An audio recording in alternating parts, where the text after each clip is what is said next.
Hey everyone, welcome back to another video of this channel. आज की video में हम डिस्कस करने वाले हैं CSIR नेट नवंबर 2020 के पेपर को और आज की जो हमारी सेक्शन होगी वो है ऑर्डिनरी डिफरेंशियल इक्वेशन। तो चलिए स्टार्ट करते हैं आज की वीडियो को।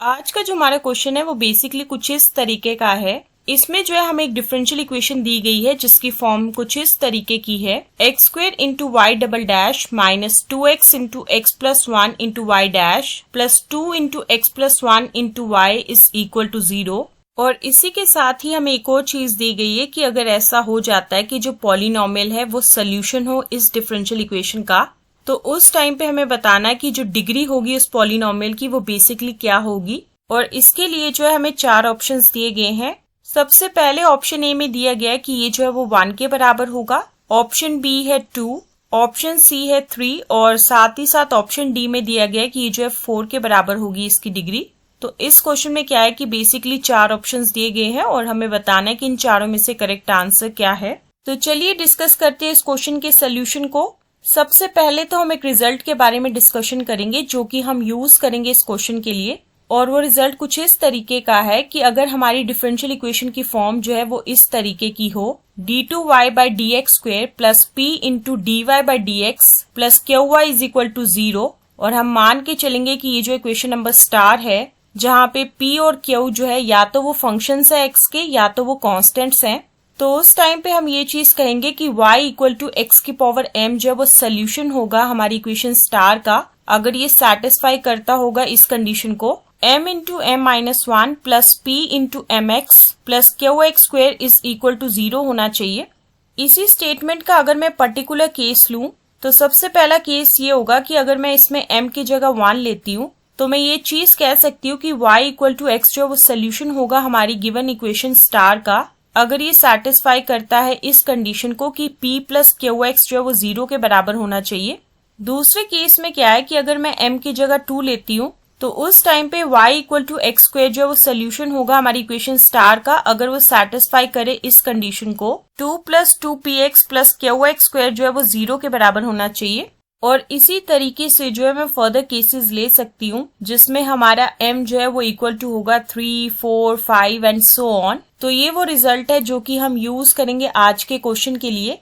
जैसा कि मैंने अभी आपको बताया कि हमारे क्वेश्चन में जो है एक डिफरेंशियल इक्वेशन दी गई है जो कि कुछ इस तरीके की है, और इसी इक्वेशन को जो है मैं ऐसे भी लिख सकती हूँ x square into d two y by d x square minus 2x into x plus 1 into d y by d x plus 2 into x plus 1 into y is equal to 0, और हम मान के चलेंगे कि ये जो इक्वेशन नंबर 1 है। अगर मैं इस इक्वेशन 1 को जो है कंपेयर करूँ हमारी स्टैंडर्ड फॉर्म से जो कि हमें रिजल्ट में दी गई है, तो हमारे रिजल्ट के केस में क्या है कि d2y by d x square का जो कोफिशिएंट है वो 1 के बराबर है, लेकिन हमारी इक्वेशन 1 में जो d2y by d x square का कोफिशिएंट है वो क्या है, एक्स स्क्वेयर है। और अगर हमें रिजल्ट को जो है यूज करना है इक्वेशन 1 के लिए तो सबसे पहले तो हमें d2y by d x square का कोफिशिएंट जो है वो 1 बनाना पड़ेगा। उसके लिए क्या करना पड़ेगा कि इस एक्स स्क्वेयर को जो है अलग होना पड़ेगा d2y by d x square से, और वो तभी हो सकता है जब हम इस इक्वेशन को जो है दोनों तरफ डिवाइड करें एक्स स्क्वेयर से,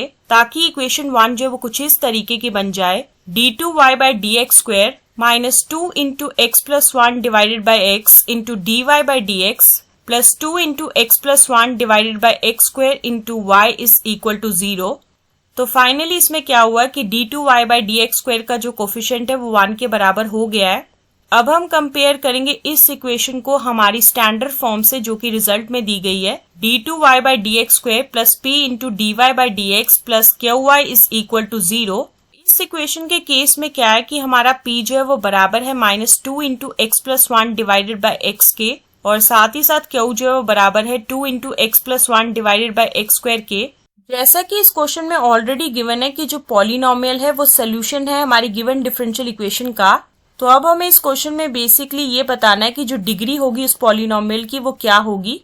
और जैसा कि आप ऑप्शंस में देख सकते हो कि जो डिग्री होगी हमारे इस पॉलिनोमियल की वो या तो 1 हो सकती है, 2 हो सकती है, 3 या 4। तो बेसिकली इस क्वेश्चन के लिए जो है हमें इस रिजल्ट के पर्टिकुलर केसेस को कंसिडर करना पड़ेगा। सबसे पहले हम कंसिडर करेंगे कि m इक्वल टू 1 है, और अगर y इक्वल टू एक्स जो है वो सोल्यूशन होगा हमारी गिवन डिफरेंशियल इक्वेशन का, तो उसे सेटिस्फाई करना पड़ेगा इस कंडीशन को कि p प्लस क्यू एक्स जो है वो 0 के बराबर होना चाहिए। अगर तो हमारा p plus Q of x जो है वो 0 के बराबर आ जाता है तो हम वहां से ये चीज कहेंगे कि y इक्वल टू एक्स जो है वो सोल्यूशन है हमारी गिवन डिफरेंशियल इक्वेशन का। लेकिन अगर ये चीज जो है वो 0 के बराबर नहीं आ रही है तो उस टाइम पे जो है हम कंसिडर करेंगे पर्टिकुलर केस 2 को और जानने की कोशिश करेंगे कि क्या y equal to x square जो है वो सोल्यूशन है हमारी गिवन डिफरेंशियल इक्वेशन का या कि नहीं। और अगर तो ये कंडीशन सेटिस्फाई हो जाती है तो उस टाइम पे हम ये चीज कहेंगे कि y equal to x square जो है वो हमारी डिफरेंशियल इक्वेशन का सोल्यूशन है।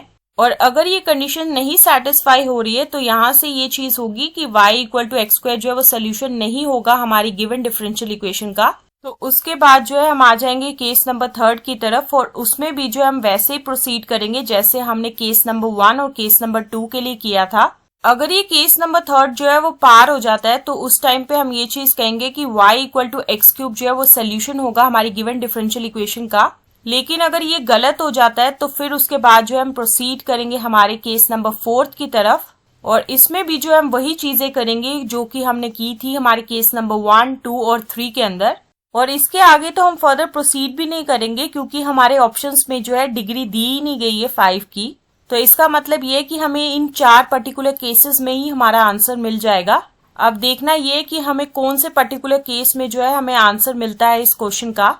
सबसे पहले हम कंसिडर करेंगे हमारे पर्टिकुलर केस 1 को और उसके लिए जो है हमें कंसिडर करना है p प्लस क्यू एक्स जो कि इस चीज के बराबर होगा और which is further equal to होगा 0 के बराबर। तो यहाँ से हमें ये चीज पता चल रही है कि p प्लस क्यू एक्स जो है वो 0 के बराबर है। तो हमारे रिजल्ट के मुताबिक क्या होगा कि y इक्वल टू एक्स जो है वो सोल्यूशन होगा हमारी गिवन डिफरेंशियल इक्वेशन 1 का। इस क्वेश्चन के लिए तो हमारा पर्टिकुलर केस 1 ही काम आ गया और हमें फर्दर प्रोसीड ही नहीं करना पड़ा। और इस केस में हमारा x जो है वो एक पॉलिनोमियल है जो कि सोल्यूशन है हमारी गिवन डिफरेंशियल इक्वेशन का। और जो डिग्री है इस पॉलिनोमियल की वो किसके बराबर है, 1 के बराबर है। और जो चीज जो है वो मैच कर रही है हमारे ऑप्शन ए से, तो इसी वजह से जो है ऑप्शन ए जो है वो बिल्कुल सही है और बाकी के सभी ऑप्शंस जो है वो गलत है। और इसी के साथ ही हम एंड करते हैं आज की वीडियो को और मिलेंगे नेक्स्ट वीडियो में नए क्वेश्चन के साथ। So stay tune for the next video.